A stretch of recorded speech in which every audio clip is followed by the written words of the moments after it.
Daga Maru Uzino Yapoama, Imidan Soare a Chini Shide. Imidan Soare a Chini Shini the low. Imidan Kaune a Chini Shide. Sure a Chini will leve Nale Biro, Mamevo Yijide. Kaune a Chini will le Nale Biro, Mamevo Yijide. Sure a Chini will Baja Mamea Bulu Pioa the Lesway. Sure a Chini will Mamema. Eri Soare a Chini Gani, Young Twanaima. Sure a Chini will Nale Taye Manane Jimurari. O Nama Imidan Soare a Chini Shinivala. Di Chini Mugani, a Yungan Trapu Juza Mava Lalu. Sure a Chini will Mame Jinja. Sure a Chini Gani, Yungan Twachene, Sik Tomatis, Ledwi Yungan Trapu Juzare and Nieta. Tomatis, Lumia Dore and Itago, young name. Najam Suare Chini Vole, Mamiago. Kaune a Chini Vole, Mamiago. Mavule Suro, Kaune a Chini go, Mamima. Kaune a Chini go, Lemelopo, Sonsho Madago. Kaune a Chini, Joni Roma. Eri Kaune a Chini go, Gong, Don Chalai Po. The Egyptian Kaune a Chini Vole, Mamivo Lode. Suluraga. Goma, Imidan Sure a Chini Shiragole, Tiame, Imidan Kaune a Chini Shiragole, Tiame. Dibiro Eri a Chini Nealongo, Mamea. Eriro Sure a Chini Barile Soro. Sure a Chini Garo, Amiaji Veshire. Eri Amiaji Deva, Tigani, Netche Jome. Mamede, Mameda de Imidan Suare a Chini, the Garamara Uzino, Putu Zara. We develop a chana, chini develop a kong, Pinai Jamai, Lumu develop a Semjivari, Pio. Pudu them, mine, Eri Suare, a chini, Neya, Luraima Shide. Elavale Sura, number the Imidan Suare, a chiniga. They didn't go, Yemasai, 9 day, a chini. They didn't Suraga, they have out to Yamano. They about to Yame, they didn't go, the Garamara Uzinuri. They chini mune pile on, Yemasai Nina Payare. Amiazo go Solorano. Baby the ginger de Diashene, Uzinuri, and Tim and Jova Hola. Amiazo Garo, a semajina in Levo. Samuegaro, they about Pialime, Dodo, Saga Mapai Levo. Taibuegaro, they about Senoyalime. Dodo Lenaga Maso Nebu. The Indiagaro, they about 2 Yalime, Dodo, a Sempi on Jensai, Naimbo, a chi in the Ijaya, Mapizo Nebu. No, the Gamaru Zeno, Yeji Lena Bodagama, Lume, the Indiasura, many name of Lueu. We want at Tatawa, no they Usura, Vesivamale. The Nini, the Chinima, they go the Jayama. Samuel Piame Jona the Sajab Biro Sabain Tabo Lure. Taibo Weme, Sydney County, Lenego Pizons on Dozen Tabo Lure. Who did in the Ari or Taibo? Canada, Beachima Diame, Soda go down, Tigwe Machida, Polo Canada. Hoyala. Eri don't be that with an odorima. Eri a chain is Zoji Shinide. Tikanago Yiga. The main machine, the Mamasi, Biora Maho. They java so are the Utenida. Lurai, Kana, the Era Amandiabe. The Vivine, Jamaji, Pokon Labo Shila, Boso Labo Shila. Boso Labo Shile. Solomaga Sola, Makana, no Tirabe. They Sura Tila on Madamadan Chilu Tiara. That Dani is obey the Male. Hoyala. The way that was in Ravano, assuming Waran and Pionida, let to Amandiago Pionida. Let to Amandiago Pionida. Ludain Yaboa, the evidence so are a chini utenide. Eri lo do it Jonare Kama, Mabile Buale, Dibos and Dina swing, Bejagalong Divan Shide. Pabulus whom Yaswapia Letega. Ponadiaga Yaswapia shouted. Dogama, the Mamma Jode Tatawaye, she may Matema, that we don't my other use and she was 80. You don't just want the other. Dogama, the Mamma Jode Tatawa. တေမာကြောက်တဲ့တတ္တဝါရှိတယ်လို့တေမာမကြောက်တဲ့တတ္တဝါရှိပါလေတဲ့အဲ့ဒီမှာတေမာကြောက်တဲ့တတ္တဝါရဲ့တေမာမကြောက်တဲ့တတ္တဝါရဲ့ဆိုပြီးတော့၄မျိုးစီဟောတယ်အတူကျုပ်ကလေးတွေပဲပြောမယ်နော်ကာမဂုဏ်အာယုန်တွေရဲ့အပေါ်မှာဆွဲလန်းမှုမကင်းသေးသောတတ္တဝါတွေတေမာကြောက်တယ်မိမိခန္ဓာရဲ့အပေါ်မှာဆွဲလန်းမှုမကင်းသေးသောပုဂ္ဂိုလ်တွေတေမာကြောက်တယ်နော်ပြီးတော့ကုသိုလ်ကောင်းမှုတွေအပြုနေပြီးတော့အကုသိုလ်ကောင်းမှုအကုသိုလ်မကောင်းမှုတွေအများကြီးပြုတဲ့ပုဂ္ဂိုလ်ဟာတေမာကြောက်တယ်သူတော်ကောင်းတရားနဲ့ပတ်သက်ပြီးတော့ယုံမှတန်ရရတွေအကြီးနေတဲ့ပုဂ္ဂိုလ်ဒီတေမာကြောက်တယ်တဲ့အပြန်ကတော့တေမာမကြောက်တဲ့ပုဂ္ဂိုလ်ပေါ့ကာမဂုဏ်ရဲ့ပေါ်မှာဆွဲလန်းမှုကင်းနေမိမိခန္ဓာရဲ့ပေါ်မှာဆွဲလန်းမှုကင်းနေနော်ပြီးတော့ကုသိုလ်အပြုများပြီးတော့အကုသိုလ်နေတယ်သူတော်ကောင်းတရားရဲ့ပေါ်မှာယုံမှတန်ရကင်းတယ်ဆိုတဲ့ပုဂ္ဂိုလ်တွေကတေမာမကြောက်ဒီတော့ငါတို့ဘယ်အစားထဲမှာပါတယ်လဲဆိုတာလေးကိုတစ်ချက်စီစစ်ကြဖို့ပေါ့တရားဓမ္မတို့ဦးဇင်းတို့ဟောတဲ့လူရောနားတဲ့လူတွေရောကာမဂုဏ်အာယုန်တွေရဲ့ပုံမှာဆွဲလန်းမှုကင်းပြီလားမကင်းသေးဘူးအထူးသဖြင့်မိမိခန္ဓာကိုယ်ကြီးရဲ့ပုံမှာဆွဲလန်းမှုကင်းပြီလားမကင်းသေးဘူးဒီမှာကြောက်အောင်မှာဟုတ်ရဲ့လားအဲ့ဒီအချိန်မှာကိုပြုခဲ့တဲ့ကုသိုလ်ကောင်းမှုလေးတွေကိုဆုပ်ကိုင်ပြီးတော့ကမ္မတကာပဲလေဆိုပြီးတော့သွားရမှာဟုတ်ရဲ့လားသေချာပေါ့ငါသေမှာမကြောက်ဘူးကောင်းတဲ့နေရာကိုငါသေချာပေါ့ရောက်မှာလို့ဘာအာမခံချက်မှမရှိဘူးပုထုဇဉ်ဘဝရဲ့လာယာဂတိဆိုတာကအုံးမေမောကအုံးဒီများထမ်းမေမောကထမ်းဒီများကြွေကြလာတော့ပြုံးဆိုအောက်ရောက်လာပြီးတော့လိမ့်နဲ့လိမ့်သွားတယ်ဘယ်နာလေးရက်မယ်ဆိုတာမသိနိုင်ဘူးအဲ့ဒါပုထုဇဉ်တို့ရဲ့ဝိနိပါတိက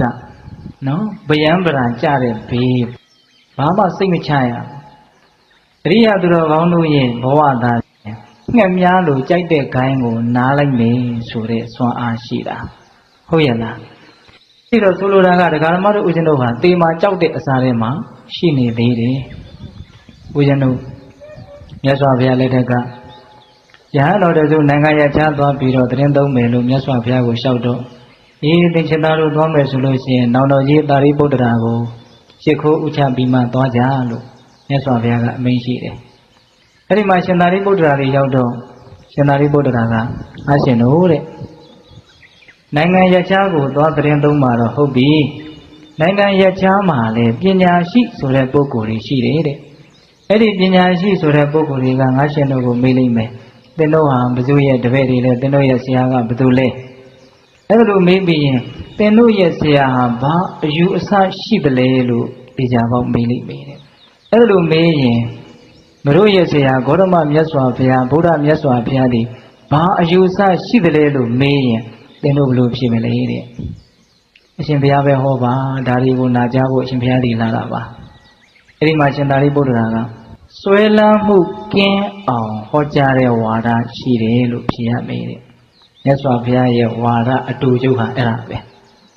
ဆွဲလန်းမမောမှုကင်းအောင်ဟောကြားတဲ့ဝါဒရှိတယ်ကိုယ်ဘက်ကပညာရှိဆိုတော့ဆက်မေးမယ်တဲ့ဘာတွေရဲ့အပေါ်မှာဆွဲလန်းမှုကင်းရမှာလဲလို့ဆက်မေးလိုက်မယ်တဲ့အဲ့ဒါလိုမေးလို့ရှိရင်ယူမဲ့ခန္ဓာဝေဒနာခန္ဓာသင်္ညက်ခန္ဓာသင်္ခါရခန္ဓာဝိညာဉ်နဲ့ခန္ဓာလို့ဆိုရတဲ့ဒီခန္ဓာကြီးရဲ့အပေါ်မှာဆွဲလန်းမှုကင်းအောင်ကျင့်ရမယ်လို့ဟောတယ်လို့ဖြေရမယ်တဲ့စကားတွေကိုထပ်ထပ်မပြောတော့ဘူးနော်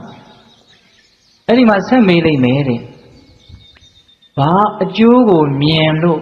ဆွဲလန်းမှုကင်းအောင်ဟောရတယ်လေတနည်းအားဖြင့်ဆွဲလန်းမှုကင်းရင်ဘာအကျိုးရှိမှာလဲအဲ့ဒီမှာရှင်သာရိပုတ္တရာဖြေပုံလေးနော်ဆွဲလန်းမှုကင်းတော့တဲ့ကိုကဘာမှမဆွဲလန်းတော့အဲ့ဒီအရာကြီးပျက်စီးသွားလည်းပဲဘာမှစိတ်ဆင်းရဲတယ်မရှိဘူးတဲ့အဲ့ဒါလက်တွေ့ရမယ်အကျိုးပဲအကယ်၍ကိုကဆွဲလန်းနေမယ်ဆိုလို့ရှိရင်ကိုဆွဲလန်းတဲ့အရာဟာတမျိုးတမီပျက်စီးတော့မယ်ပျက်စီးမဲ့အရေးနမိတ်တွေပြလာတယ်ဆိုရင်ဒီလူဟာတေချာပေါက်ပူဆွေးရလိမ့်မယ်ငိုကြွေးရလိမ့်မယ်စိတ်ကူးနဲ့ကင်ဆာလေးပါလေးဖြစ်ကြည့်ပါလားနော်တခါကြီးဒီမိုင်းမြကင်ဆာဖြစ်မှသေမှာမဟုတ်ပါဘူးကင်ဆာမဖြစ်လည်းသေမှာပဲတနေ့နေ့ဒီပြဿနာကရှင်းကိုရှင်းရမှာလင်းသည်ဖြစ်စေမလင်းသည်ဖြစ်စေရှင်းတော့ရှင်းရလိမ့်မယ်ဟုတ်လားအဲ့ဒီတော့ဆွဲလန်းမှုမကင်းသေးရင်ပျက်စီးတဲ့အချိန်မှာသေချာပေါက်ပူရလိမ့်မယ်ဆိုတာဘယ်လို့မှမငြင်းနိုင်ဘူးဆွဲလန်းမှုကင်းတဲ့ပုဂ္ဂိုလ်ဒီသားနဲ့သေခါနီးမှာဘာပူလောင်မှုမှမရှိ ဟုတ်ရဲ့လားဒါကစိတ်ချရတဲ့နည်းကိုပြောတာနော်ကုသိုလ်ကောင်းမှုကိုအာယုံပြုပြီးတော့ကောင်းကောင်းမွန်မွန်သိကြတဲ့ပုထုဇဉ်တွေလည်းအများကြီးရှိပါတယ်သို့တော့သိကြတာကတော့ဒီဒေသနာအရဆွဲလန်းမှုကင်းမှပျက်စီးမှုနဲ့ကြုံတဲ့အခါတုံလုံးမှုမရှိမှာဆွဲလန်းမှုရှိနေရင်ပျက်စီးမှုနဲ့ကြုံလို့ရှိရင်အဲ့ဒါသေချာပေါက်ပူဆွေးရလိမ့်မယ်အဲ့ဒီတော့ဒကာမတို့ဦးဇင်းတို့တွေကဘလို့ဖြစ်နေလို့ဆိုတော့သေချာပေါက်ပျက်စီးမဲ့အရာကြီးကိုဆွဲလန်းနေကြတာသေချာပေါက်ပူလောင်ရအောင်ပူဆွေးရအောင်ငိုကြွေးရအောင်ကြိုတင်ပြီးတော့စီမံကိန်းချပြီးတော့လုပ်နေတာ ਨੇ အတူတူပဲသဘောပါရဲ့လားဟင်ဒကာကြီးမကြီးများနော်ဒါကြောင့်မို့လို့မိမိတို့မှာအဲ့ဒီအခြေအနေမှန်ရှိနေတယ်နော်သေခြင်းတရားကိုရင်မဆိုင်နိုင်သေးတဲ့အခြေအနေရှိနေတယ်သေချာပေါက်တွေ့ရမဲ့သေခြင်းတရားကိုရင်မဆိုင်နိုင်သေးတဲ့အခြေအနေရှိနေတယ်အဲ့တော့ရင်ဆိုင်နိုင်အောင်ဘယ်လိုလုပ်ရမှာတုံးဆိုတော့အတူတူကလေးတွေပဲပြောမယ်ဗျရင်ဆိုင်နိုင်အောင်ဦးဇင်းတို့မြတ်စွာဘုရားကအဲ့ဒီသေခြင်းတရားကိုပဲဆင်ញင်ရမယ်တဲ့ဒါဆင်ញင်တဲ့နည်းနော်သေခြင်းတရားကိုအထက်ထပ်ဆင်ញင်လို့ရှိရင်သေခြင်းတရားနဲ့ယဉ်ပြီးကျွမ်းဝင်လာပြီးတော့သေခြင်းတရားငါဘလို့မှရှောင်လို့မရဘူးကြောက်နေလည်းပဲသေမှာပဲကြောက်နေသေမှာပဲဆိုရင်တော့မကြောက်ဘဲနေရတာကပိုကောင်းတယ်သို့တူသေခြင်းတရားကိုစဉ်းစားပါများလာရင်သေခြင်းတရားကြောင့်သိလာမယ်ပေါ့ဟုတ်လားဒါကြောင့်ဦးဇင်းတို့အဘယောအတ္တံဘုံလောဝတန်တောကာလံကရောတိတောတဲ့သေခြင်းတရားကိုစဉ်းစားတဲ့ပုဂ္ဂိုလ်ဟာမကြောက်မရွံ့မတွေးမဝေတီတီငြိမ်ငြိမ်သေရလိမ့်မယ်အဲ့တော့အောင်းစရာကောင်းတယ်နော်သေခြင်းကိုမကြောက်တဲ့နည်းကသေခြင်းကိုကြည့်တဲ့နည်းဖြစ်နေတယ်ဟုတ်ရဲ့လားသေခြင်းကိုမကြောက်တဲ့နည်းဟာသေခြင်းကိုကြည့်တဲ့နည်းဖြစ်နေတယ်ခက်တာကလူတွေကသူများသေထားတဲ့မตาလောင်းကိုတောင်ကြည့်ရမှာကြောက်နေတယ်ဆိုရင်ကိုယ်တိုင်သေရမယ်ဆိုရင်ဘယ်လိုများနေမလဲဒါစဉ်းစားတရားစကားလေးတွေဟုတ်ရဲ့လားအေးဒါကစဉ်းစားတဲ့နည်းနဲ့သေခြင်းတရားကိုအစဉ်ပြေအောင်ရင်ဆိုင်ကြတာပေါ့အဲ့ဒါနဲ့ပို့ပြီးတော့ကောင်းတာကပြဿနာဆိုတာနားလည်မှကင်တွယ်နိုင်လားဒီစကားလေးကိုထပ်ပြောမယ်ဗျ။ဘာလဲလို့နားလည်မှကင်တွယ်လို့ရတာဘယ်အရာမျိုးဆိုနားမလည်ရင်မကင်တွယ်နိုင်ဘူးအဲ့ဒီတော့ဒီသဘာဝတရားတွေကိုကင်တွယ်တတ်ချင်လို့ရှိရင်သဘာဝတရားတွေရဲ့အကြောင်းကိုနားလည်ဖို့လိုတယ်ဒါကြောင့်သဘာဝတရားတွေကိုနားလည်အောင်မြတ်စွာဘုရားကတတိဥစည်းတဲ့နေတတိပဋ္ဌာန်ပေါ့နော်တတိတရားနဲ့မိမိခန္ဓာရဲ့ဖြစ်တိုင်းသောသဘောတရားတွေကိုအမှန်တိုင်းတိနေအောင်နားလည်သွားအောင်ကြိုးစားခိုင်းတာတတိပဋ္ဌာန်នេះရှိတယ်နော်မြင်တိုင်းကြားတိုင်းနားတိုင်းစားတိုင်းထိတိုင်းတွေ့တိုင်းအမှတ်တတိလေးဥစည်းပြီးတော့ဒါပါလေလို့သိအောင်လုပ်နေတာအဲ့လိုသိအောင်လုပ်ပါများလို့သိလာပြီဆိုရင်အိုးသဘာဝတရားတွေဆိုတာကိုယ်အလိုအတိုင်းမဟုတ်ဘူးသူ့သဘာဝအတိုင်းသွားနေတာပုံမှန်သွားနေတာကိုဒီတဲကိုဘာမှဝင်ပြီးတော့ဆွတ်လို့မရဘူးအကြောင်းရှိသည့်အားလျော်စွာသွားနေတာအကြောင်းတရားကိုပြင်မယ်ဆိုရင်တော့အကျိုးတရားကတော့ပြောင်းလဲမှာပေါ့ဟုတ်ရဲ့လားအေးအဲ့တော့ဆိုလိုတာကသိခြင်းတရားကိုရင်ဆိုင်နိုင်ခြင်းတယ်ဆိုလို့ရှိရင်တတိပဋ္ဌာန်နည်းနဲ့သဘာဝတရားကိုနားလည်အောင်ကြိုးစားရမယ်နားလည်ရင်နားလည်သလောက်ကင်တွေ့ရတာလွယ်လာလိမ့်မယ်နှစ်နည်းပြောတယ်နော်သိခြင်းတရားကိုအစဉ်ပြေရင်ဆိုင်ခြင်းနိုင်တယ်ဆိုလို့ရှိရင်သိခြင်းတရားကိုပဲစစ်ကြည့်ရမယ်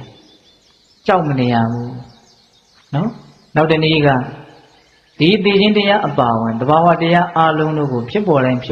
အမှတ်တတိကြီးစွာထားပြီးတော့ကြိုးစားအားထုတ်ရမယ်။ဒါပထမတရားဓမ္မတို့ဦးဇင်းတို့ရဲ့မမေ့တဲ့နဲ့အခြေအနေမှန်တရက်ပေါ့။ဆိုရတဲ့အခြေအနေ2ရက်ရှိတယ်လို့ဦးဇင်းပြောခဲ့တယ်နော်။ဆိုရတဲ့အခြေအနေဘယ်နှရက်ရှိတယ်2ရက်ရှိတယ်။နောက်ဒုတိယဆိုရတဲ့အခြေအနေကဘာလဲဆိုတော့ကိလေသာ10ပါးထဲမှာအဆိုးဝါးဆုံးကိလေသာဖြစ်တဲ့သက္ကာယဒိဋ္ဌိရှိနေတယ်ဆိုတဲ့အချက်ဒီဒကာဓမ္မတို့ဦးဇင်းတို့ရဲ့အင်မတန်ဆိုးဝါးတဲ့အခြေအနေမှန်တရက်ဘာဖြစ်လို့သက္ကာယဒိဋ္ဌိရှိခြင်းကိုဆိုးဝါးတဲ့အခြေအနေမှန်လို့ပြောရတယ်လဲဆိုလို့ရှိရင်သက္ကာယဒိဋ္ဌိဆိုတဲ့ငါသွဲရှိလို့ရှိရင်မလုံနိုင်သောအကုသိုလ်ဆိုတာမရှိဘူးမလုံနိုင်သောအကုသိုလ်မရှိရင်မဖြစ်နိုင်သောဆင်းရဲဆိုတာမရှိဘူးပြီးတဲ့သဘောပေါက်တယ်နော်ငါဆွဲသက္ကာယဒိဋ္ဌိရှိနေသေးသမျှအဖေလည်းတတ်နိုင်တယ်အမေလည်းတတ်နိုင်တယ်ယဟန္တာလည်းတတ်နိုင်တယ်ဘုရားသွေးစင်းတရားလည်းလုပ်နိုင်တယ်သံဃာလည်းသင်္ခွဲကံတယ်သင်္ခွဲနိုင်တယ်နိယတမိစ္ဆာဒိဋ္ဌိကြီးတွေလည်းဖြစ်နိုင်တယ်အဲ့ဒီလိုမဖြစ်နိုင်တဲ့အကုသိုလ်မရှိဘူးဆိုရင်မဖြစ်နိုင်တဲ့ဆင်းရဲဆိုတာမရှိဘူးဒါကြောင့်သက္ကာယဒိဋ္ဌိကမလွတ်သေးသမျှအပေလေးပါးကမလွတ်သေးဘူး သက္ကာယဒိဋ္ဌိကလွတ်မှအပေလေးပါးကလွတ်မှာဟုတ်ရဲ့လားခုဒကာဓမ္မတို့ဦးဇင်းတို့တွေမှာဟိုးအတိတ်တန်တရားတစ်လျှောက်လုံးကပြုမိမှာပြောမိမှာတွေးမိမှာဆိုတဲ့မိုက်လုံးကြီးရဲ့အပရာပရိယဝေဒနိယကံဆိုတဲ့အကုသိုလ်ကံนี่အနန္တရှိတယ်လေဒီစတော်ဘုရားကြီးရဲ့စကားတော်ကိုယူပြောရမယ်ဆိုရင်တော့အဝိဇိကြနိုင်တဲ့ကံအနန္တရှိတယ်ပြိတ္တာဖြစ်နိုင်တော့တိရစ္ဆာန်ဖြစ်နိုင်တော့ကံအနန္တရှိတယ်အဲ့ဒီကံတွေကလက်လက်ဆက်ဆက်ပဲအပင်ပေါက်ဖို့ရန်သင့်ဖြစ်နေတဲ့မျိုးစေ့တွေလိုပဲသူတို့ကိုလုံးဝမချေဖြစ်ရသေးဘူးအဲ့ဒါအကယ်၍မြန်တက္ကာယဒိဋ္ဌိကိုဖယ်နိုင်မယ်ဆိုရင်အတိတ်တန်တရားတစ်လျှောက်လုံးကပြုတ်ခဲ့တဲ့အပေချနိုင်တဲ့အကုသိုလ်ကံတို့သည်အကုန်လုံးအဟောတိကံဖြစ်မယ်ဟုတ်ရဲ့လားခုဒကာဓမ္မတို့ဥစ္စတို့အတိတ်ကံအနန္တအကုသိုလ်ကံတွေကိုမချေဖြစ်ရသေးဘူးမချေအတိတ်ကံတွေကိုမချေဖြစ်ရသေးတာလည်းလားဆိုတော့မဟုတ်ဘူးအနာဂတ်မှာအပေကိုကြစေနိုင်တဲ့အကုသိုလ်ကံအနန္တကိုလည်းပြုလက်တန့်ရှိသေးတယ်အတိတ်ကမျိုးစေ့တွေအများကြီးကိုသိမ့်ပိုက်ထားတဲ့အပြင်နောက်ထပ်မျိုးစေ့တွေထပ်ပြီးတော့ရအောင်စုနေသေးတယ်အကယ်၍တက္ကာယဒိဋ္ဌိကိုသာဖယ်နိုင်မယ်ဆိုရင်တော့အပေချနိုင်တဲ့အတိတ်ကံတွေကိုလည်းပဲရှင်းပြပြီးသားဖြစ်မယ်။နောက်မှလည်းပဲအပေချနိုင်တဲ့အကုသိုလ်ကံမှန်သမျှတခါတည်းကျူးလွန်ဖို့ဆိုတာမဖြစ်နိုင်တော့ဘူး။ဟုတ်ရဲ့လား။ဒါကြောင့်တက္ကာယဒိဋ္ဌိသည်ဒကာဓမ္မတို့ဦးဇင်းတို့ရဲ့ပုထုဇဉ်ဘဝမှာအဆိုးဝါးဆုံးအခြေအနေပဲ။တက္ကာယဒိဋ္ဌိရှိနေခြင်းဟာဟုတ်ရဲ့လား။တက္ကာယဒိဋ္ဌိရှိနေသေးသမျှအပေလေးပါးကမလွတ်ရဘူး။တက္ကာယဒိဋ္ဌိကိုဖယ်နိုင်မှအပေလေးပါးကလွတ်မယ်။ဒါကြောင့်ဦးဇင်းတို့ယတနာတုံမှာပေးတဲ့တို့ရပါလိမ့်မယ်ဗျာ။သာဝတ္တတတနာတံပရာယတယတုဓမ္မာသဟိတာဘဝန္တိတက္ကာယဒိဋ္ဌိဝေစီကိစီတင်္စတိလပတံဝါပိယတ္ထိကိစီစတုဟာပါယေဟိစဝိပ္ပမုတောသသာဝိဌာနာနိအဘဘကာတုံရတယ်မို့လားသောတပတ္တိမဲ့ဉဏ်ကိုရလိုက်တာနဲ့တပြိုင်နက်တည်းတက္ကာယဒိဋ္ဌိဆိုတဲ့ငါဆိုဝေစီကိစ္စဆိုတဲ့ယုံမတန်တရားသီလပတ္တပရမတ္တတန်ရောစဉ်လို့ဆိုရတဲ့အကျင့်မှနိုင်နေလို့စွဲလန်းနေတဲ့သီလပတ္တပရမတ္တတန်ရောစဉ်အဲ့ဒီတရား၃ခုကိုတခါတည်းပယ်ပြီးသားဖြစ်သွားတယ်တဲ့အဲ့ဒီတရား၃ခုကိုလည်းပယ်လိုက်တော့အင်မတန်ရုပ်မှကြမ်းထမ်းတဲ့အရာဌာနကြီး၆ခုကိုလည်းရောက်เสียမရှိတော့ဘူးတဲ့အဖေမေတ္တချင်းယဟန္တာတချင်းဘုရားတွေ့လင်းတရားလုပ်ခြင်းတန်ခါသွင်းခဲ့ခြင်းတယတမိစ္ဆာဒိဋ္ဌိကံကြီးများလွန်ကျူးခြင်းဆိုတဲ့ရုပ်မှမူကြီး၆ခုလည်းဗာလဲမဖြစ်တော့ဘူးနောက်ပြီးတော့စတုဟာပါယေဟိစဝိပ္ပမုတောတဲ့အပေလေးပါးကလည်းလွတ်သွားပြီတဲ့ဟုတ်ရဲ့လားအဲ့ဒီတက္ကာယဒိဋ္ဌိကိုမဖယ်ရသေးတော့ဒကာဓမ္မတို့ဦးဇင်းတို့ရဲ့ဘဝဟာလုံးဝဆင်းရဲဒုက္ခကကိုယ့်ရှေ့ကနေစီးကြိုနေတယ်လို့မျိုးအခုအစဉ်ပြေနေတဲ့ချမ်းသာနေတယ်ဆိုဒါအခိုက်အတန့်ပဲဒါကြောင့်ဦးဇင်းတို့မိလျော့နေတဲ့တတ္တဝါတွေအတွက်အပေလေးပုံဟာမိမိတို့ရဲ့နေအိမ်အမြဲနေရအိမ်နဲ့တူတယ်ဆိုတာအဲ့ဒါပုထုဇဉ်တွေကိုရည်ရွယ်ပြီးတော့ပြောတာဟုတ်ရဲ့လားဒါကုသိုလ်အရှိန်လေးရှိနေလို့ဒကာဓမ္မတို့ဦးဇင်းတို့အစဉ်ပြေတာကုသိုလ်အရှိန်ကုန်တာနဲ့ကိုယ့်အိမ်ကိုပြန်ရမယ့်အနေအထားမှရှိတယ်နော်ဒါကြောင့်တက္ကာယဒိဋ္ဌိရှိနေခြင်းသည်ဒကာဓမ္မတို့ဦးဇင်းတို့အတွက်အင်မတန်ဆိုးဝါးတဲ့အခြေအနေမှန်တရားပါ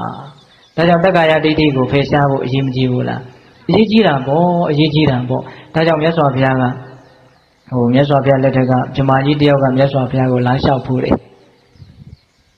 တတိယဝိယဩမတောတရှမနေဝမတ္ထကိကာမရာဂပဟာနာယတတောဘိက္ခုပရိပစီလို့အဓိပ္ပာယ်ကဘာပြောလဲဆိုတော့ကောင်းမှလောင်နေတဲ့မီးကိုငြိမ့်တယ်လို့မျိုးရင်မှာစူးနေတဲ့လှံကိုနှုတ်တယ်လို့မျိုးကာမရာဂဆိုတဲ့ကာမဂုဏ်တွေရဲ့ပုံမှာဆွဲလန်းတဲ့စိတ်ကိုဖယ်ရှားရမယ်လို့အဲ့ဒီဗြဟ္မာကြီးကမြတ်စွာဘုရားကိုလမ်းလျှောက်တာအကြောင်းမဲ့လျှောက်တာတော့မဟုတ်ဘူးဗျဗြဟ္မာကြီးတွေဆိုတော့တက်တန်းကသိရှည်တယ်သိရှည်တော့အဲ့ဒီဗြဟ္မာကြီးရဲ့စိတ်ထဲမှာနတ်တွေလူတွေကိုကြည့်လိုက်ရင်ဟဲအခုပဲမွေးလာတဲ့တော့ကြသေးပြီအင်မတန်အသေးမြန်တဲ့အခေါင်တွေပဲလို့သူကအဲ့လိုမြင်တာသူတို့ကတက်တန်းကသိရှည်တာတချို့ဗြဟ္မာကြီးတွေဆိုရင်တက်တန်းကိုကဘာပေါင်းတောင်းနဲ့ချီပြီးတော့ရှည်တာတကဘာကိုဦးဇင်းတို့အလျာအနံအမြင့်တယူဇနာရှိတဲ့ကြောက်တုံးကိုအနှစ်1000လောက်မှဝါခွန်းလောက်နှုတ်တဲ့အဝတ်ကလေးနဲ့ပေါ့အဲ့ဒီကြောက်တုံးပါပြီးတော့ကုံသွားမယ်တကဘာဆိုတာမကုံဘူးလို့ဆိုတယ်အဲ့ဒီလောက်ရှည်လျားတဲ့ကြာလှတဲ့ကဘာပေါင်းကိုတောင်းနဲ့ချီပြီးတော့ရှည်တာတချို့ကဘာတွေကတ တချို့ပြမတွေကအဲ့ဒီပြမကြီးရဲ့စိတ်ထဲမှာဒီလူတွေနဲ့တွေတတ္တဝါတွေကိုအခုပဲမွေးလာတဲ့တော့ကြာသေးကြပြီဘာကြောင့်ဒီတတ္တဝါတွေအသေးမြန်တယ်လဲငါတို့လိုပြမမဖြစ်လို့ဘာကြောင့်ငါတို့လိုပြမမဖြစ်တာလဲငါတို့လိုကာမရာဂကိုမပယ်နိုင်လို့ပြမကြီးတွေမှာကာမရာဂမရှိဘူးတဲ့ဒါကြောင့်ဒီတတ္တဝါတွေအင်မတန်မြန်တဲ့သိခြင်းတရားကနေခဏကလေးပဲဖြစ်ဖြစ်ပေါ့သူစိတ်ထဲမှာဟုတ်လားအသေးမမြန်သေးဖို့အသက်ရှည်ပြီးတော့ချမ်းသာဖို့ကာမရာဂကိုပယ်တဲ့နေလို့သူကအဲ့ဒါလိုလမ်းပြီးတော့လျှောက်တာသူ့အမြင်လေးလည်းမဆိုးပါဘူးဒါပေမဲ့မြတ်စွာဘုရားကအဲ့ဒီအမြင်ကိုလက်မခံဘူးပြင်ပေးတယ်တတိယဝိယဩမထောတန်ရှမာနေဝမတ္ထကိသက္ကာယဒိဋ္ဌိပါဟနာယတတောဘိက္ခုပရိပစီ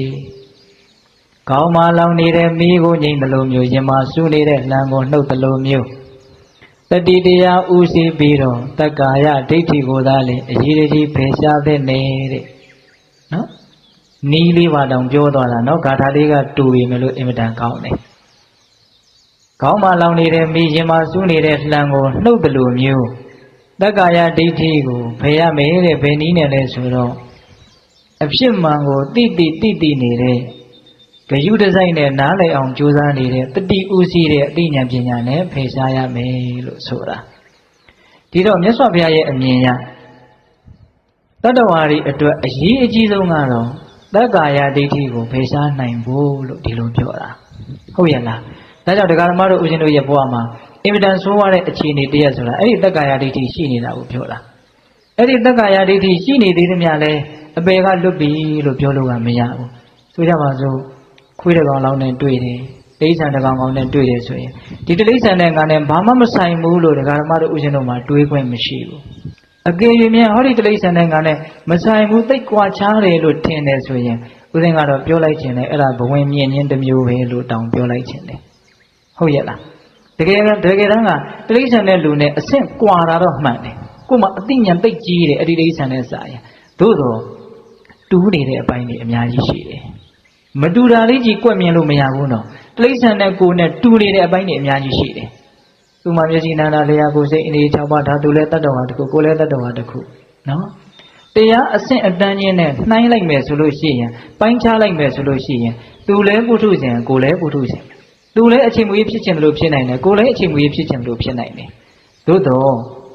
သူကတော့အန္တပုထုဇဉ်ပေါ့ကန်းနေတဲ့ပုထုဇဉ်ဆိုတာကိလေသာအများကြီးရှိတဲ့လူကိလေသာအများကြီးရှိတယ်လို့အဓိပ္ပာယ်ရတာကိုကတော့ကလျာဏပုထုဇဉ်ကောင်းတဲ့ပုထုဇဉ်ပေါ့သို့တော့အရိယာမျက်လုံးနဲ့ကြည့်မယ်ဆိုရင်တော့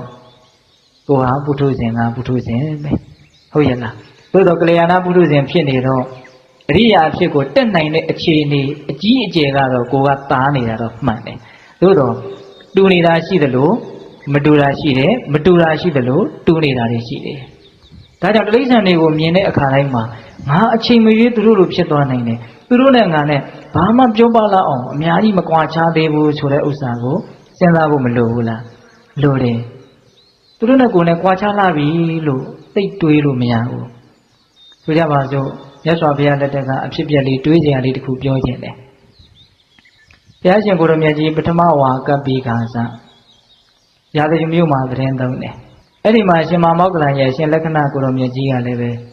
အဲ့ဒီရာဇဂမြို့ရဲ့မြောက်ဘက်မှာရှိတဲ့ဂေဂျကုတ်တောင်ပေါ်မှာသတင်းသုံးတယ်အဲ့ဒါတနေ့တော့စွန့်ခံကြွလာကြတဲ့အရှင်မြတ်ကြီးနှစ်ပါးတောင်ခမန်းကအဲ့ဒီခေတ်ကကျောင်းတွေပါပြီးမြတ်စွာဘုရားကခွင့်ပြုသေးတော့တောင်ကောင်းတွေလှိုင်ကောင်းတွေအဲ့ဒါလိုနေကြတာပေါ့ယဟန်တွေကအဲ့ဒါသူတို့သတင်း300ခုတည်းကထွက်လာပြီးတော့အဲ့ဒီမြင့်မားတဲ့တောင်ကြီးကနေပြီးတော့တဆင်းအောက်ကိုဆင်းလာကြတာဆုံးခံဖို့ရာဇဂမြို့ထဲဆင်းလာတာအဲ့ဒါလိုဆင်းလာရင်လည်းတောင်ခမန်းတနေရာရောက်တော့သူတို့ရှိမှလည်းဟာမြင်ကြီးပဲရှိတာနော်တောင်ပေါ်ကနေအောက်ဆင်းလာတာဆိုတော့အဲ့ဒီလေတူတဲကိုကြည့်ပြီးတော့ရှင်မောက္ကလန်ကိုရမြတ်ကြီးကပြုံးနေတဲ့အဲ့ဒါကိုအရှင်လက္ခဏာကသိတော့ဘာကြောင့်ပြုံးတယ်လဲလို့မေးတယ်မေးတော့ရှင်မောက္ကလန်ကငါရှင်တဲ့ဒီမေးခွန်းကိုမြတ်စွာဘုရားရှေ့ရောက်မှမေးပါအဲ့ဒါနဲ့ဦးဇင်းတို့ညနေချမ်းရောက်တော့မြတ်စွာဘုရားရှေ့ပေးသက်လေးပါဆိုအရှင်မြတ်ကြီးနှစ်ပါးလဲကြွလာတော့မေးတာပဲရှင်လက္ခဏာကငါရှင်မနေ့တုန်းကဘုရားရှေ့ရောက်မှမေးပါဆိုတဲ့မေးခွန်းအခုမေးမယ်ဘာဘူးလို့အဲ့ဒီတောင်ပေါ်ကဆင်းလာတော့ကလန်ခုလက်တနေရာမှာသင်ပြုံးတယ်လေ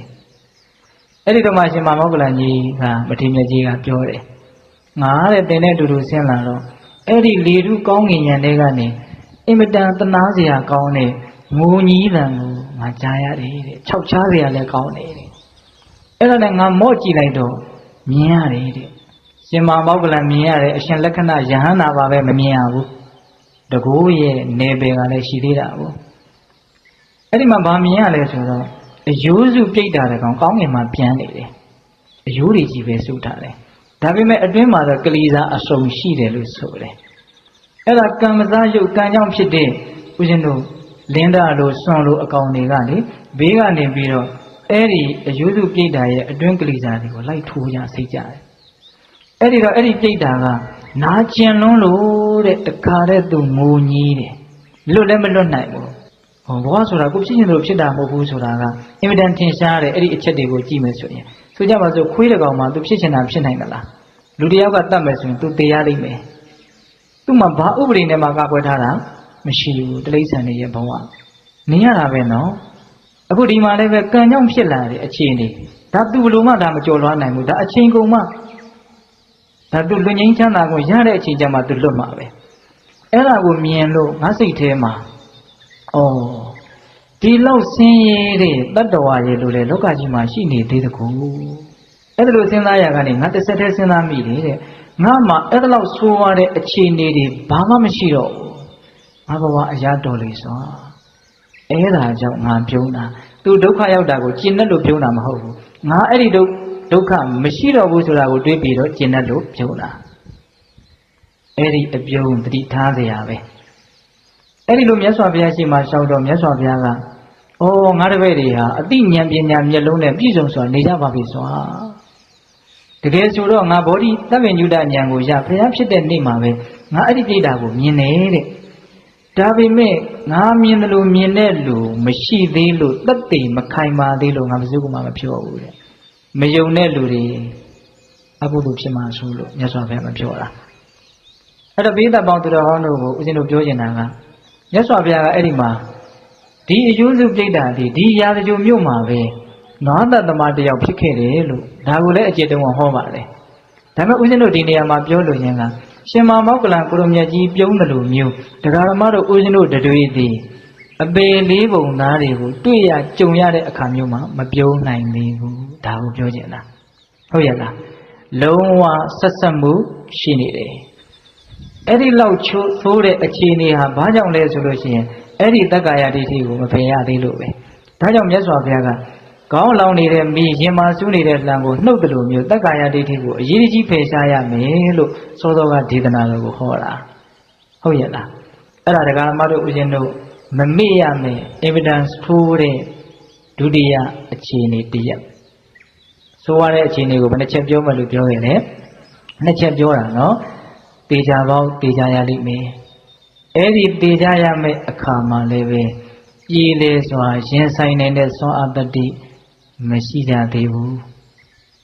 ဒါထက်ပိုပြီးတော့မှောင်ပြောရင်တော့မရှိတဲ့လူကများတယ်ဟုတ်လားတချို့လည်းရှိကောင်းရှိပါလိမ့်မယ်နော်အားလုံးကိုတော့မဆုံးလို့ပါဘူးအဲ့ဒါကပထမဆိုးရတဲ့အခြေအနေတည်းပြည်လေအောင်ရင်ဆိုင်ရမယ်နော်ပြည်လေဖို့အတွက်သိခြင်းတရားကိုကြည့်ရမယ်နောက်ပြီးတော့တတိပဋ္ဌာန်နီးနဲ့သဘာဝတရားကိုနားလည်အောင်ကြိုးစားရမယ်နောက်ဆိုးရတဲ့အခြေအနေကတော့အင်မတန်ဆိုးရတဲ့အပေလေးပုံကိုပို့နိုင်တဲ့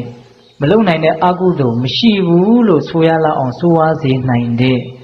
တက္ကာယဒိဋ္ဌိကြီးရှိနေတာဒီတရားဓမ္မတို့ဦးဇင်းတို့အတွက်ဆိုရတဲ့အခြေအနေပါအဲ့ဒါကိုမမေ့ပါနဲ့အဲ့ဒါကိုမမေ့ခြင်းအပြင်ဟိုဦးဇင်းတို့ဥပမာအပြင်ကိုယောဂရှိတာကိုယောဂရှိတယ်လို့သိမှအဲ့ဒီယောဂကိုကုစားမှပြောက်ပါ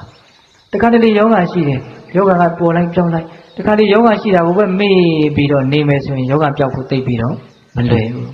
ယောဂပြောက်ဖို့ဒီပထမယောဂရှိတယ်လို့သိရမယ်သိပြီးရင်မမေ့မလျော့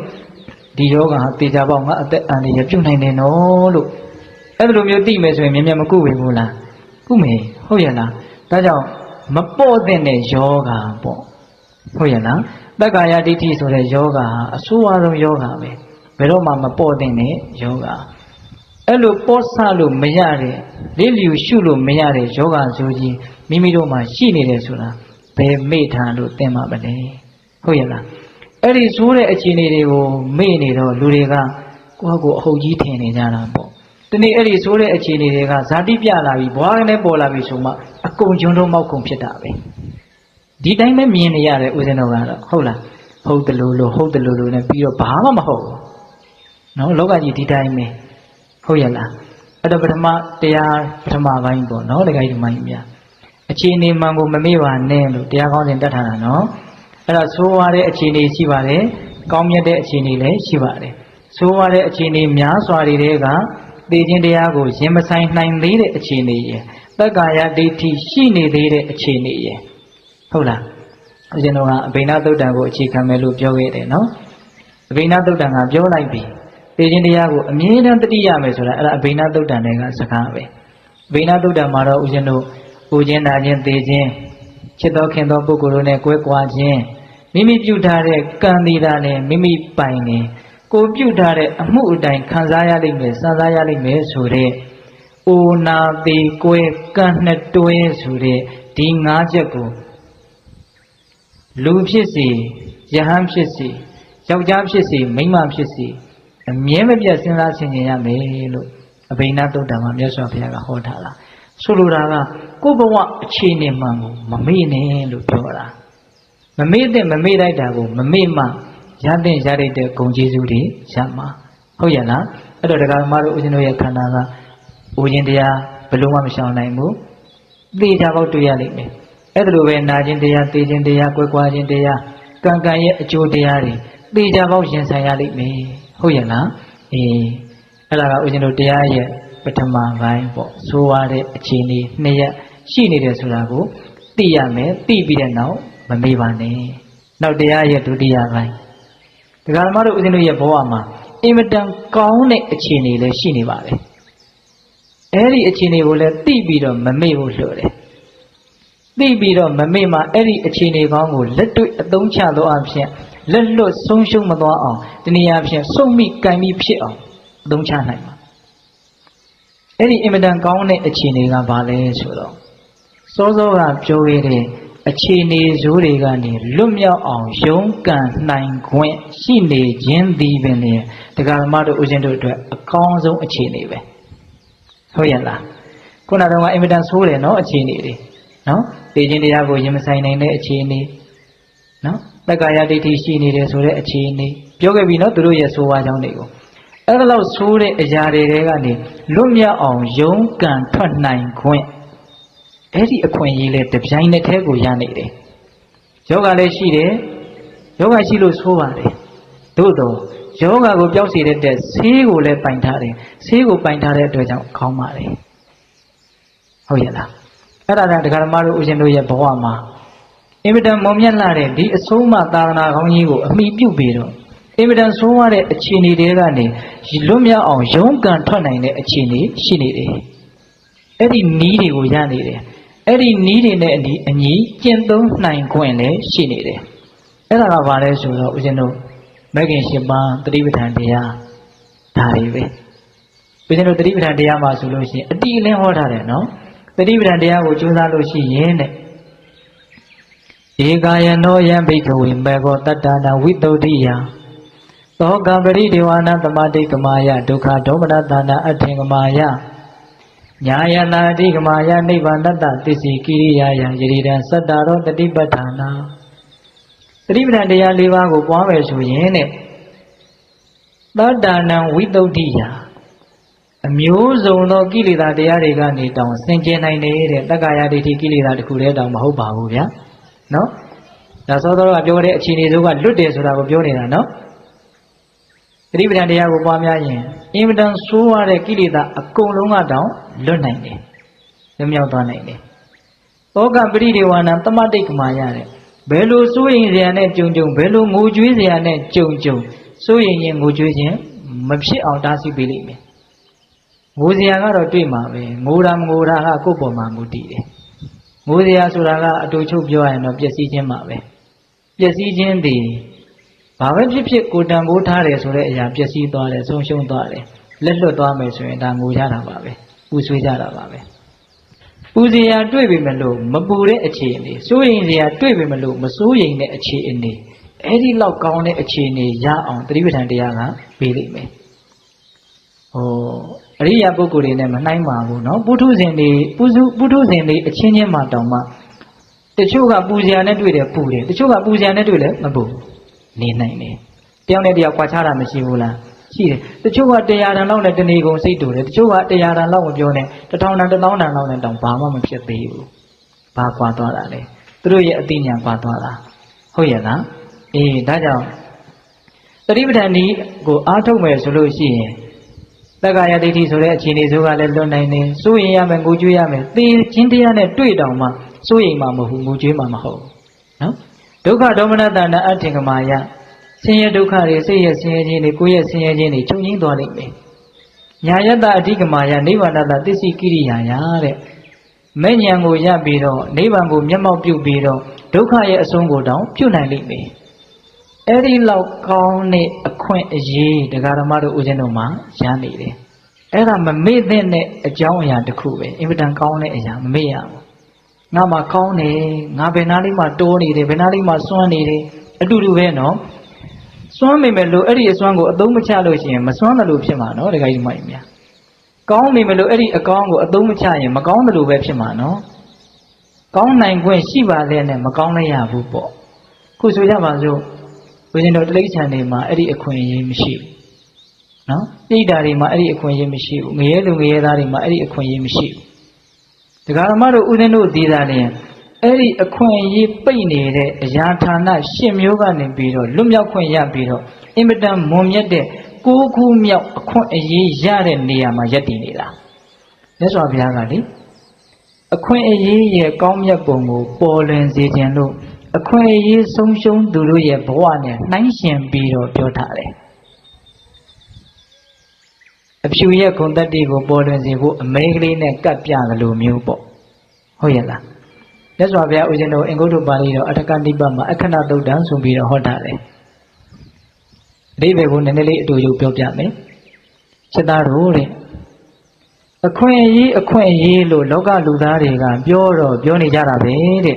ဒါပေမဲ့အခွင့်အရေးအမှန်ဟာဘာဆိုတာနားလည်တယ်လို့အင်မတန်ရှားပါတယ်တဲ့ဒါအဓိပ္ပာယ်အကျဉ်းမြင်လေးဟုတ်လားအခွင့်အရေးလို့တော့ပြောကြတာပဲတဲ့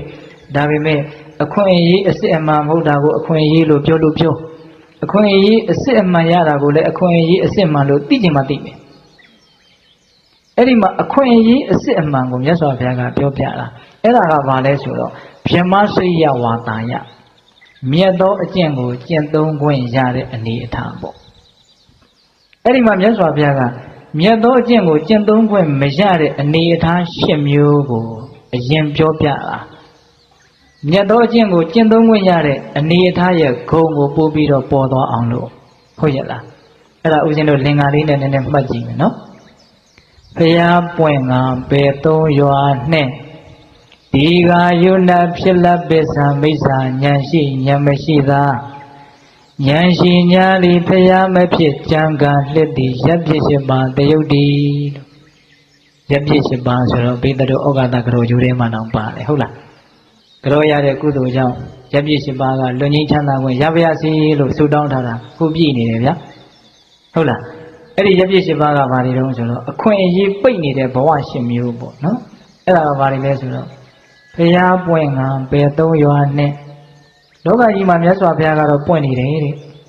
ဒါပေမဲ့လို့တတ္တဝါကဘယ်ရောက်နေတော့ဆိုတော့ပေ3ရွာနဲ့နော်ငရေတိဋ္ဌံပိဋ္ဌာ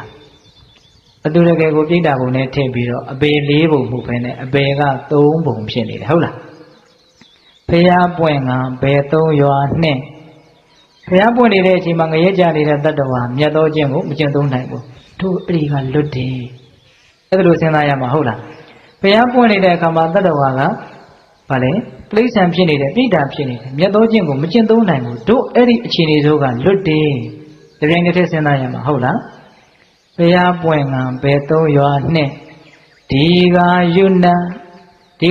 ဆိုတာကအသက်ရှည်တဲ့ဗြဟ္မာကြီးတွေတဲ့ပြောရရင်တော့အရူပဗြဟ္မာကြီးတွေနဲ့အပင်ညတဗြဟ္မာကြီးတွေကိုဆိုလိုတာအရူပဗြဟ္မာကြီးတွေကရုပ်မရှိတော့မြတ်စွာဘုရားဟောထားလို့ဒါသိခွင့်ရရတာနားလည်ဖို့တော့အင်မတန်ခဲရင်းတယ်ပေါ့နော်မျက်စိတို့နားတို့မရှိတော့ဘုရားပူဖို့တရားနာဖို့မဖြစ်နိုင်တော့ အကျိုးတရားမရနိုင်ဘူးပေါ့အတင်ညက်တပ်ပြမာကြီးတွေဆိုတာကအတင်ညာမရှိဘူးသူတို့ကလည်းရုပ်ကြီးရွှေတုံးရွှေခဲကြီးလို့ဖြစ်နေတယ်လို့ကျမ်းဂန်တွေထဲမှာဆိုတယ်အဲ့ဒါလည်းပဲအဲ့ဒီဘဝမှာမဲ့ညာဖွညာမရနိုင်ဘူးပေါ့ဒါကြောင့်မလို့ဘုရားဖြစ်ကံပေသုံးရွာနဲ့ဒီဃာယုဏဖြစ်လက်ပစ္စံပစ္စံတရစ်ကိုပစ္စံလို့သူကကာယံကြိုက်အောင်လင်္ကာကအဲ့လိုစီတာဘုရားပွင့်နေတဲ့အချိန်မှာတတ္တဝါကအင်မတန်ခေါင်းပါတဲ့ဘေးအန္တရာယ်ထူပြောတဲ့သူတော်ကောင်းတရားမရောက်နိုင်တဲ့ပစ္စံတရစ်အရက်ကိုရောက်နေတာအကျင့်တရားကိုကျင့်သုံးခွင့်သူမှမရှိရှာဘူးနော်ဘုရားပွင့်ကပေသုံးရွာနဲ့ဒီဃာယုဏဖြစ်လက်ပစ္စံမိစ္ဆာဉာဏ်ရှိဟောဘုရားတော်လောကမှာပွင့်တယ်ဒါပေမဲ့သူကမှားယွင်းတဲ့အယူဆရှိတဲ့အတိုင်းဝိုင်းထဲမှာလူသွားဖြစ်နေတယ်ဝေးပြန်တာပဲနော်ဘုရားပွင့်ကပေသုံးရွာနဲ့ဒီဃာယုဏဖြစ်လက်ပစ္စံမိစ္ဆာဉာဏ်ရှိဉာဏ်မရှိသားဘုရားတော်လောကကြီးမှာပွင့်တဲ့တတ္တဝါကဉာဏ်မရှိဘူးတဲ့အမိဝမ်းတွေကစကန့်လာတဲ့ဆွန့်လာတဲ့ဣန္ဒြေချွတ်တက်ပြီးတော့ကောင်းတဲ့စကားဆိုးတဲ့စကားလောက်မှခွဲခြားပြီးတော့နားမလဲတဲ့အထိုင်းအဖြစ်လာတယ်ဝေးပြန်တာပဲသူခမရလဲနော်လွတ်တယ်နော်တရားတော်မတို့ဦးဇင်းတို့လွတ်နေတယ်နော်ဘုရားပွင့်ကပေသုံးရွာနဲ့ဒီဃာယုဏဖြစ်လက်ပစ္စံမိစ္ဆာဉာဏ်ရှိဉာဏ်မရှိသာဉာဏ်ရှိညာလေးဘုရားမဖြစ်ကြံကလက်တည်ရပ်ဖြစ်ရှိပါတယုတ်တီပင်ကိုဉာဏ်နဲ့ပြည့်စုံတယ်အကုန်လုံးဣန္ဒြေတွေပြည့်စုံတယ်ဒါပေမဲ့အဲ့ဒီအချိန်မှာဘုရားကမပွင့်ဘူးတဲ့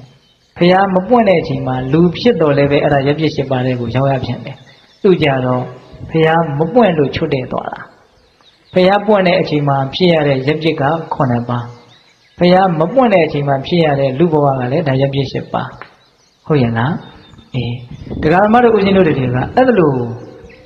စောစောကအင်မတန်ဆိုးတဲ့အခြေအနေတွေကနေပြီးတော့လွတ်မြောက်အောင်လုပ်နိုင်ခွင့်ဆိုတဲ့အခွင့်ဒူးကြီးကိုရနေတယ်နော်အဲ့ဒီခုနကရှင်မျိုးကအဲ့ဒါမျိုးရသလားမရဘူးတရားမတို့ဦးဇင်းတို့ပဲရနေတာ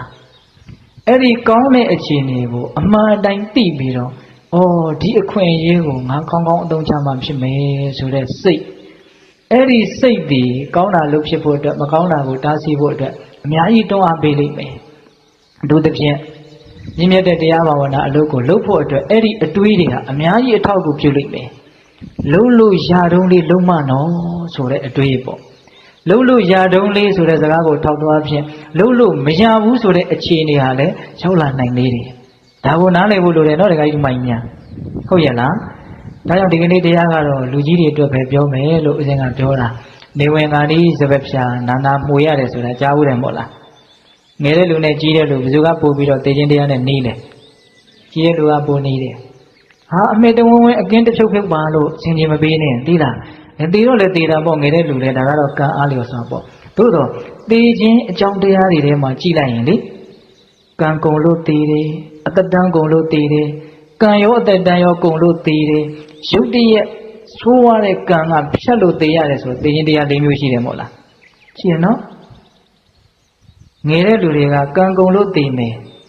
တတန်းကုန်လို့တေတယ်ဆိုတော့သူတို့မှမဖြစ်နိုင်သေးဘူးကြီးတဲ့လူတွေကကံမကုန်လဲတတန်းကုန်တာနဲ့ကိုတေရမှာဟုတ်ရဲ့လားအဲ့ဒါကိုကြည့်ပြီးတော့ရေဘူးရသုံးတတ်မယ်ဆိုရင်ကြီးတဲ့လူနဲ့ငယ်တဲ့လူဘယ်သူကတေခြင်းတရားနဲ့ပုံနေတယ်ကြီးတဲ့လူကပုံနေတယ်ဒါကြောင့်တရားဓမ္မတို့ဦးဇင်းတို့ဆိုးရတဲ့အခြေအနေတွေကအကျိုးမပေးသေးခင်ဆိုးရတဲ့အခြေအနေတွေကိုနားလည်ပြီးတော့ဒီအခြေအနေတွေကနေလွတ်အောင်လုပ်မယ်လို့ဆိုးရတဲ့အခြေအနေတွေကိုမမေ့သောအဖြစ်ကြိုးစားရမယ်။ကောင်းမြတ်တဲ့အခြေအနေလေးလက်မလွတ်မဆုံးရှုံးရသေးခင်ဒီကောင်းမြတ်တဲ့အခြေအနေကိုလည်းပဲထိထိမိမိပိုင်ပိုင်နိုင်နိုင်အသုံးချမယ်လို့ဒီစိတ်ကူးကလေးနဲ့ကောင်းမြတ်တာကိုကြိုးစားဖို့တွန်းအားပေးရမယ်။ဒါကြောင့်ဦးဇင်းတို့တရားကောင်းစဉ်ကပါတဲ့တော့အခြေအနေမှန်ကိုမမေ့ပါနဲ့တဲ့ဒါတကာဓမ္မတို့ဦးဇင်းတို့ဘဝရဲ့အခြေအနေမှန်ဒီတိုင်းပဲဆိုတာလည်းရှိတယ်ကောင်းတာလည်းရှိတယ်ဘယ်လိုလူမျိုးမဆိုဒါဦးဇင်းတို့ဗုဒ္ဓဘာသာပုထုဇဉ်မှန်သမျှဒီကောင်းတာလည်းရှိနေတယ်ဆိုးတာလည်းရှိနေတယ်နော်အဲ့ဒါဆိုးတာတွေကိုဖယ်နိုင်ပြီးတော့ကောင်းတာတွေကိုအသုံးချနိုင်မချနိုင်ဆိုတာကတော့ဘု து ပေါ်မှာမူတည်တယ်ကိုယ်ပေါ်မှာပဲမူတည်ပါတယ်ဟုတ်ရဲ့လားသို့တော့တရားဓမ္မတို့ဦးဇင်းတို့စဉ်းစားမိတာလေးပြောရရင်တော့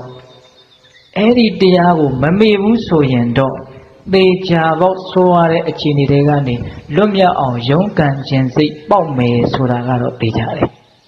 ဟုတ်ရဲ့လားအဲ့ဒီစိတ်ဖြစ်ဖို့အတွက်ပဲဦးဇင်းတို့ဒီတရားကိုဟောတာနော်ဒါကြောင့်တရားအထုံနည်းတွေဘာတွေဦးဇင်းတို့အများကြီးမပြောဘူးနော်ဟုတ်ရဲ့လားအေးအထုံခြင်းစိတ်ကိုတွန်းအားပေးတဲ့စကားတွေကိုပဲဦးစားပေးပြီးတော့ပြောရင်အဲ့ဒါကတော့ဦးဇင်းရဲ့ဝါသနာလိုပဲပြောရမလားမသိဘူးဟုတ်လားနော်အဲ့လိုဘဝကိုလေးလေးနက်နက်ဒေသနာတော်နဲ့အညီမှန်မှန်ကန်ကန်တွေးတတ်ပြီးတော့ကောင်းတာလေးမဆုံးရှုံးသေးခင်မှာငါကောင်းနေတယ်ဆိုတာလေးကိုနားလည်ပြီးတော့မမေ့ဖို့မလိုဘူးလားလိုတယ်ဒါကြောင့်ဦးဇင်းတို့မြတ်စွာဘုရားကဒေသနာတော်တော်တော်များများမှာဏိကုံးချုပ်ခေါ်ထားတာလေးရှိတယ်မဟာပမာတတ္တဘိကဝေမပိစ္ဆဝိပတိတာရိနောဟုတ်တာယံအမကာနုတာရဏီအဓိပ္ပာယ်ကဘာလဲဆိုတော့စိတ္တတို့တဲ့မေ့မနေနဲ့တဲ့နော်အခြေအနေတွေကောင်းနေတာတွေရှိတယ်ဆိုးနေတာတွေရှိတယ်ဘာလို့ရင်ဘာဖြစ်မယ်သိတယ်နော်အဲ့ဒါမေ့မနေနဲ့တဲ့ဟုတ်လားမေ့နေရင်ဘာဖြစ်မှာတော့ဆိုတော့ပစ္စာနောက်ကာလရောက်ရင်ဝိပတိတာရိနောတဲ့နောင်တတွေနဲ့ပူရတဲ့တဲ့နော်ဒါပေချာပေါ့နော်တခါယူမိုင်းများမေ့နေရင်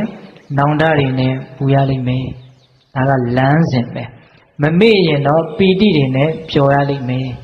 ကြိုက်တဲ့လမ်းစဉ်ကိုကြိုက်တယ်လို့ရှောင်နေကြတာဟုတ်ရဲ့လားနော်ဒါကြောင့်မြတ်စွာဘုရားကမမေ့ကြနဲ့မေ့ရင်နောင်တတွေနဲ့ပူရလိမ့်မယ်အဲ့လိုနောင်တတွေနဲ့မပူရအောင်မမေ့ကြနဲ့အဲ့ဒါဒီပင်နဲ့သင်္ချင်သားတို့အတွက်ဘုရားရှင်အားလုံးတို့ရဲ့အဆုံးအမပါပဲတဲ့ဒါလေးကိုပြောထားတယ်ဟုတ်လားအဲ့တော့ဦးဇင်းတို့ကမြတ်စွာဘုရားရဲ့စကားကိုယူပြီးတော့ဘုရားကကိုယ့်ကိုဟောနေသလိုလို့ဦးဇင်းတို့ကသဘောထားပြီးတော့ဒါဒီတရားကိုပြောတာပါဟုတ်ရဲ့လားမြတ်စွာဘုရားကဒါဦးဇင်းတို့တရားတော်မတို့တွေကိုဟောနေသလိုနော်မမေ့ကြနဲ့မေ့ရင်တော့သေချာပေါက်နောင်တနဲ့ပူလောင်ရလိမ့်မယ်ဒါဒီပင်လျင်မြတ်စွာဘုရားတို့ရဲ့အဆုံးအမတဲ့ဟုတ်ရဲ့လားဒါကြောင့်ဒီကနေ့မမေ့ရမယ့်တရားဘယ်နှပါးပြောလိုက်တယ်2ပါးသို့မဟုတ်3ပါးပေါ့နော်ဆိုရတဲ့အခြေအနေက2မျိုးကောင်းတဲ့အခြေအနေက1မျိုးကောင်းတဲ့အခြေအနေကတော့အဲ့ဒီဆိုတဲ့အခြေအနေကနေလွတ်မြောက်အောင်ရုန်းကန်နိုင်ခွင့်မြတ်သောအကျင့်ကိုကျင့်သုံးခွင့်ရှိနေခြင်းဒီပဲလေအဲ့ဒါအင်မတန်ကောင်းတဲ့အခြေအနေပါဟုတ်ရဲ့လားဦးဇင်းတို့တရားဟောတာနဲ့တဏှာရည်နည်းနည်းကျော်သွားပြီနော်ဒါကြောင့်မလို့ပေတပေါင်းသူတော်ကောင်းတို့ဒီကနေ့ညအခြေအနေမှန်ကိုမမေ့ပါနဲ့ဆိုတဲ့တရားတော်မှာလာရှိတဲ့ဒေသနာတော်တွေနဲ့အညီကိုယ့်ဘဝရဲ့ဆိုးရတဲ့အခြေအနေတွေကိုလည်းအမှတ်ရပြီးတော့အဲ့ဒီအခြေအနေတွေကနေလွတ်မြောက်အောင်ကြိုးစားနိုင်ကြပါစေကိုယ့်ဘဝရဲ့အင်မတန်ကောင်းတဲ့အခြေအနေတွေကိုလည်းပဲအမှတ်ရပြီးတော့အဲ့ဒီကောင်းတဲ့အခြေအနေကိုကောင်းကောင်းအသုံးချနိုင်တဲ့သူတော်ကောင်းတွေဖြစ်ကြပါစေလို့ဦးဇင်းတို့ဆန္ဒပြုပြီးတော့မေတ္တာပို့ပြီးဆုံးသတ်ကြရအောင်နော်ဝါဒုတဗ္ဗမင်္ဂလာရခန္တုတဗ္ဗဒေဝတာတဗ္ဗဗုဒ္ဓ ानु ဘာဝေနတရာဒုက္ခိဘောန္တုတိဝါဒုတဗ္ဗမင်္ဂလာရခန္တုတဗ္ဗဒေဝတာတဗ္ဗဓမ္မာ ानु ဘာဝေနတရာဒုက္ခိဘောန္တုတိဝါဒုတဗ္ဗမင်္ဂလာရခန္တုတဗ္ဗဒေဝတာတဗ္ဗသံဃာ ानु ဘာဝေနတရာဒုက္ခိဘောန္တုတိတေတုံမာကသင်တရားနာပိသပေါင်းသူတော်ကောင်းတို့စတာအာလုံးသောတတ္တဝါအနန္တတို့အားသာဝမင်္ဂလာလောကီလောကုတ္တရာကောင်းဆိုရမြမင်္ဂလာဝါဝတိဘဝတုကောင်းစွာမသွေဖြစ်တော်မူကြပါစေတည်းသာဝတိဝတ္တမိမိတို့ခန္ဓာကိုယ်မှာစောင့်ကြနေကြကုန်သောနတ်မိမိတို့အိမ်မှာစောင့်ကြနေကြကုန်သောနတ်မိမိတို့သာနာမိမိတို့ကဘာမှာစောင့်ကြနေကြကုန်သောနတ်မြတ်နာကောင်းတာပေါင်းတို့ကလည်းပဲရက်ခန္တုကောင်းစွာမသွေစောင့်ရှောက်တော်မူနိုင်ကြပါစေတည်းသာဝဝရ ानु ဘာဝေနကင်းကားဝါလူသေးစုမကပွင့်တော်မူကြတယ်ဆိုလိုတာပါဘုရားရှင်ကိုယ်တော်မြတ်တို့ရဲ့တကုတေဆောင်အာနုဘော်တော်တို့ကြောင့်၎င်းသာဝဓမ္မ ानु ဘာဝေနမဲလီရန်ဖူလီရန်နိဗ္ဗာန်ပြည့်တည်းဆိုသောစေတတော်တရားတော်မြတ်တို့ရဲ့တကုတေဆောင်အာနုဘော်တော်တို့ကြောင့်၎င်းသာဝတံ ानु ဘာဝေနမေကတန်လေးရောက်ပလတန်လေးရောက်ဆိုသောရှင်တော်ရိယတန်ကရှင်မြတ်တို့နဲ့တကွာသီလကိုသမာဓိကိုပညာကိုတို့နဲ့ပြည့်စုံတော်မူကြတဲ့သမုဒိတန်ကရှင်ကောင်းရှင်မြတ်ပေါင်းတို့ရဲ့တကူတည်သောအာနုဘော်တော်တို့ကြောင့်၎င်းတရားနေရောညပါဘေခါမဆိုင်ချိန်ရှိတိုင်းဒုက္ခေကိုစိတ်နှပြချမ်းမှာချမ်းသာခြင်းရှိကြကုန်သည်ဘဝတုကောင်းစွာမသွေဖြစ်တော်မူကြပါစေတည်း